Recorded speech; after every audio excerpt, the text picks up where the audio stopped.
Добрый вечер. Вы смотрите программу телеканала «Интеграл». В прошлое воскресенье в нашей стране отмечался День работников сельского хозяйства. В нашем городе мы привыкли к другим праздникам. День шахтера, День строителя, День работников торговли. Но есть уже категория людей, которые отмечают и День работников сельского хозяйства. Это рабочие подсобных хозяйств и даже целых совхозов. Вот в одном из таких совхозов мы и побывали в канун их профессионального. Это совхоз «Энергостроитель» управления строительства «Якутскэнергострой». Совхоз создан в феврале 1986 года, и специализация совхоза проходит на животноводстве. Выпускается мясо свинины, говядины, молоко, а также растениеводство, огурцы, редис, лук, цветы. То, что сейчас не хватает на нашем столе.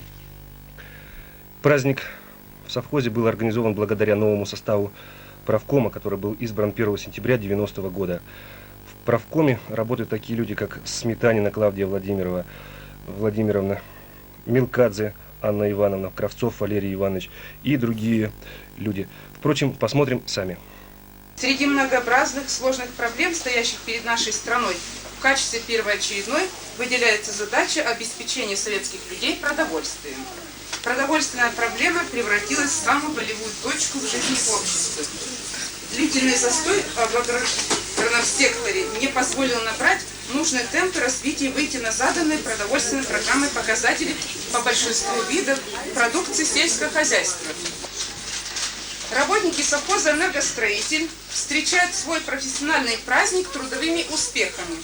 За 9 месяцев 1990 года план по производству молока выполнен на 146,9%, овощей на 101,5%, по реализации продукции в закупочных ценах на 101,2%. Произошло снижение плановых убытков на 277 тысяч рублей. За высокие производственные показатели в труде и в честь празднования Дня работников сельского хозяйства приказываем наградить почетной грамотой Морозова Владимира Николаевича,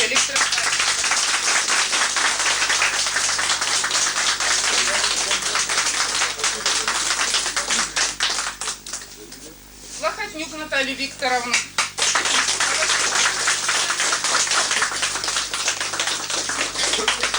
Поздравляю, спасибо за труд. Габитова Владимира Георгиевича, Спасибо.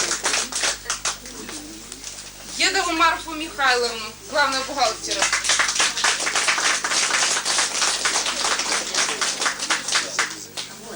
Вот она.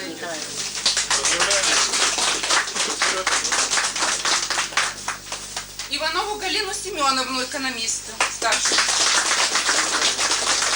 Анне Алексеевне 50 рублей. Вишняковой Сталине Павловне 60 рублей.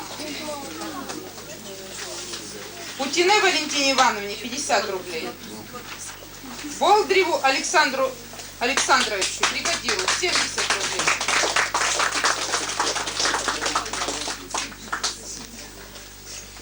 Шаповалову Николаю Викторовичу, водителю, 50 рублей.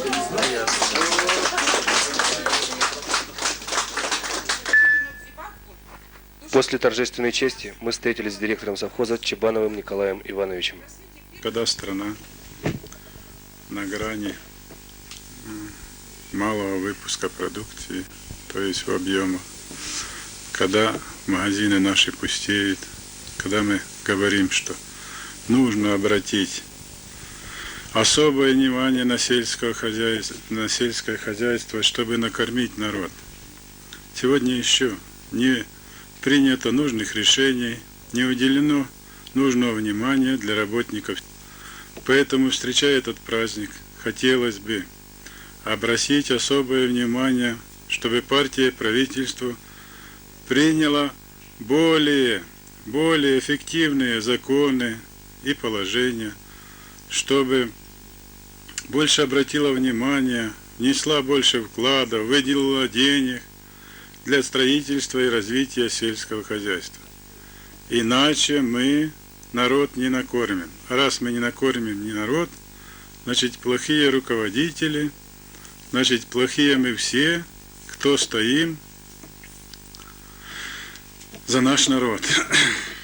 Хотелось бы сегодня поздравить всех тружеников города Неринри, совхоза «Золотинка»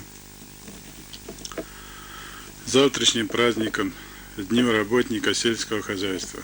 Пожелать им огромных успехов в их труде, счастья в жизни и самых-самых лучших благ.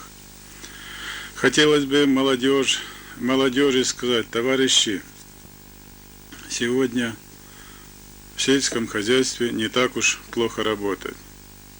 Внедряется техника, малая механизация внедряется. Сейчас мы все стремимся, чтобы ручной труд полностью ликвидировать, перейти полностью на механизированный труд. Но нам еще, правда, не хватает техники, не хватает оборудования, много чего не хватает. Но мы стараемся, хотим, чтобы выпустить больше продукции, чтобы накормить всех, чтобы все были довольны.